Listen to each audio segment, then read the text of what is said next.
And greetings, friends around the world. Let's use our imagination for a moment and imagine boulders of ice falling through the sky behind me and landing in Florida, in the sandy soil of Florida, creating an impact crater,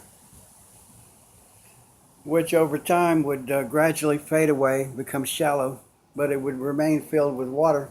Every time it rained, water would build up in there, and it'd be the perfect environment for cypress trees. This is my explanation for so-called Cypress domes along the Florida, Alabama, Mississippi, Louisiana coast.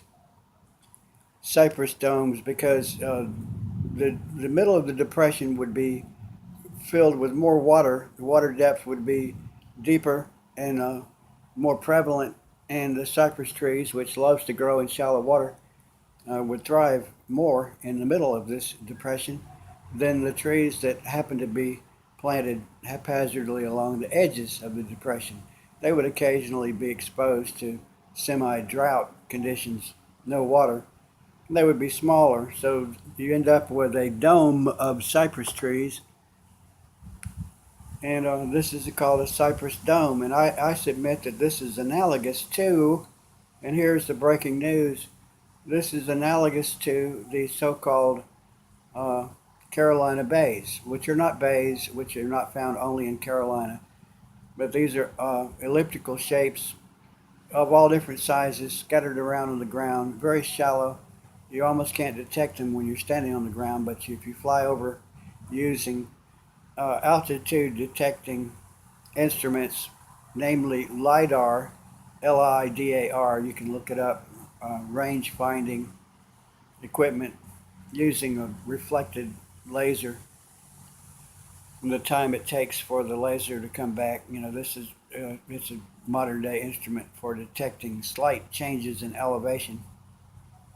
That these cypress domes are yet more evidence of an impact of one or more meteors that hit the ice sheet that covered North America between the state of Tennessee and Missouri on up to the Atlantic coast, over the Great Lakes region, all the way to the Arctic Ocean, a huge ice sheet that was at least a mile thick.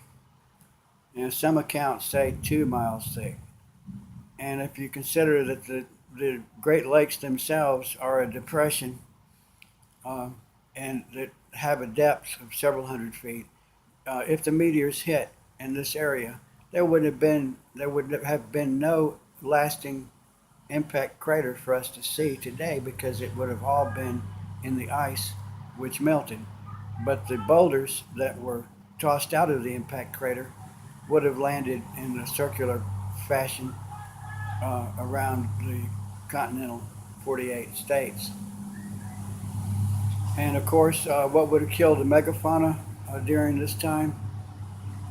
Um, well, the impact would have put a lot of water vapor high into the atmosphere, which would immediately freeze and create tiny ice crystals that would remain airborne and in low Earth orbit for many years, reflecting sunlight away, causing the northern hemisphere to plummet in temperature.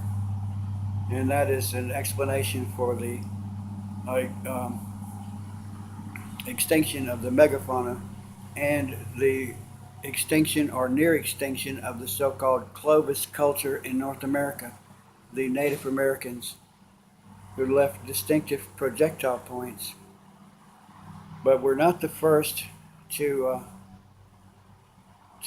settle in North America, nor were they the last. And this all reflects on, pertains to the identity of the original Native Americans. And I submit that the modern day Latinos are have descended from Native Americans that came later and have no even a psychological claim to ownership of North America because multiple groups of people settled North America from multiple directions at different times.